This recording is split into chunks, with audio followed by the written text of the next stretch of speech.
Hello दोस्तों, जैसे कि आप सब देख सकते हैं गियरबॉक्स हमारा रेडी हो चुका है। तो हम फिटिंग करने जा रहे हैं। हमारा गियरबॉक्स ऊपर फिटिंग हो चुका है इंजन पे, जैसे कि आप सब देख सकते हैं।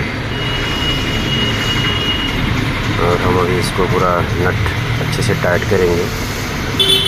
और ये हमारा क्लच प्लेट भी फिटिंग हो चुका है। उसके बाद जो है हम इसके ऊपर कवर लगाएंगे, क्लच कवर। आप देख सकते हैं बोल्ट भी टाइट हो चुका है, अभी कवर भी लग चुका है हमारा, आप सब देख सकते हैं। और आप लोग नए हैं तो इस चैनल को सब्सक्राइब और लाइक करें, ताकि आपको ऐसे ऐसे टॉपिक लाते रहें हम।